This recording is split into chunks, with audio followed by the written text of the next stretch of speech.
Generation 4 was the hardest generation in our series of top 10 worst Pokemon to write about, as a good portion of the new Pokemon were either add-ons to previous generation Pokemon, or they were just great because I love Gen 4.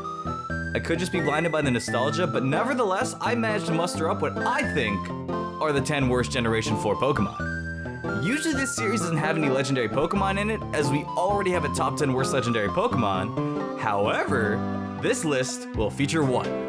So if you can guess in the comments below, before we get to that Pokemon, then you will win. That's it, you'll just win. I don't have any prizes, but follow me on Twitter, Snapchat, subscribe, send me a smoke signal, and maybe we can get you a nice gif of a dog. Look, there's one now. Anyways, welcome everyone to the top 10 worst Gen 4 Pokemon. Hope you enjoy.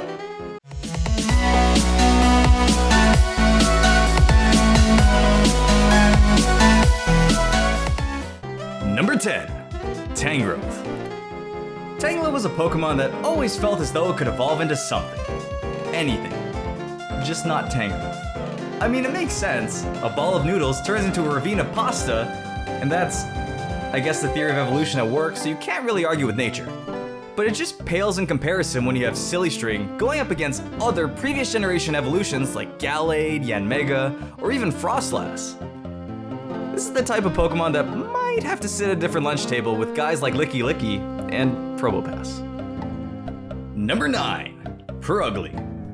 One of the things I've never mentioned about why Purugly isn't the best Pokemon is that it doesn't really have its own niche as a normal type.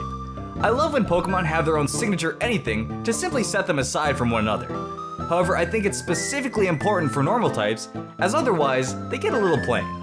Ambipom has this whole double hit theme going on, Castform transforms during weather, Arceus could probably split the sea and the earth if he wanted to, but Purugly's niche is just that it's ugly. It doesn't even have a move to complement what it represents. For example, Castform has Weather Ball, but Purugly, she doesn't even have a scary face, or mean look, or really just any move that could give it its own flavor. Oh wait, it does have Last Resort, but that's kind of mean. Number 8, Lumineon. I did put Lumineon in my top 10 Pokemon that need some love, and that's because it does. It needs some love because it's bad. I love the design and the overall look of this fish, but it's just another fish. You could blend it in with some Goldeen, some Basculins, a pounded Tilapia, and you probably wouldn't know which one was which. It's great that they keep making every random species of fish or other aquatic life, but it does leave this Pokemon feeling a little average, as it doesn't have much to push it to being memorable on its own. Number 7, Lopunny. We all know why this is on the list. It's not the Pokemon itself. Lopunny's fine, but if you don't know, then, well, it's probably better that way. So instead, here's this. Raindrop, Drop Top. Why do all these weird pics of Lopunny pop up? Number 6, Infernape. Just kidding, I love Infernape. You can put the pitchforks. Hey, ow! Just poked my hip. Number 6, Rhyperior. I've talked a lot about my love for Rhydon. It's so sleek and well designed, so even with it not being the strongest Pokemon ever, I never felt the need for an evolution. But here we are. Rhyperior takes everything good about Rhydon and unfortunately just makes it a little worse. Maybe a lot. I'm just not feeling this change of color with orange protrusions just popping out of its body. If we just put them side by side here, one's this well-proportioned individual with a good color. Great look, waving its arms in the air like, what's up, you wanna go? And the other is some dude with an overprotective parent that bundled their kid up in 8 jackets because it's kinda chilly outside, and then decked out that top jacket with 50 reflective orange GPS locators in case any of them fall off. That's Rhyperior. Number 5, Mesprit. Unfortunately, Mesprit is the worst of the little trio. It's been one of the most frustrating Pokemon to catch, as I can remember quite a few people debating in the comments on whether Uxie or Mesprit was the more obnoxious one to catch of the 3. Now, they do all have the same catch rate, but sometimes there's just those Pokemon that take so many Pokeballs in every game. It feels like they're cursed. Mesprit is also dropped into the never used tier because of how weak it currently is. That's not PU tier bad, but there's definitely a little odor emitting from Mesprit. Overall, I still think it's a good Pokemon design-wise. Generation 4 definitely had a fun trio, but sadly Mesprit has to get singled out for how weak it happens to be, and for some of the frustrating times we've had with it. Here's another gif of a dog, though. Oh. Number 4, Probopass.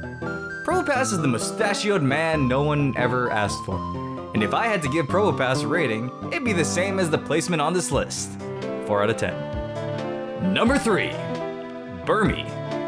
It's Miss Burmy. Number 2, Wormadam. It's just a bigger Burmy. I'm a simple guy. I just see its weak stats and its radioactive potato and chewed gum skin DLC and think, hey, maybe that's not the best Pokemon. Number 1, Kricketune. You know, sometimes you just gotta take a break from ripping on Burmy and throw someone else to the wolves. Today, that's Kricketune. It's another Pokemon that's alright. You know, it's a nice cricket Pokemon. It's red, but I just never use it. It's sort of the starting bug Pokemon, but with way less personality than any of the others. I don't see many people who go out of their way to use this Pokemon because it's just a weak bug without a discernible quality or even the satisfaction of getting a bug Pokemon that's already evolved twice by level 10. It was still nice that they tried something a little different from the whole 3-stage bug with the cocoon in the middle, so I applaud the attempt, but after hearing this sound, one more time, I don't know if I can applaud that. Thanks for watching, everyone. Hope you enjoyed this video. It was really hard for me to just pick 10, but I firmly stand behind Burmy and Wormadam both being on here. I'm sorry, Burmy fans, if you're out there. Please make sure to leave a like and subscribe to see more. Also, if this video sounds different, it's because I'm using a different mic since I'm at Munching Orange's place. So hopefully we'll make some collabs as well. But anyways, thanks again, and until next time, keep on catching.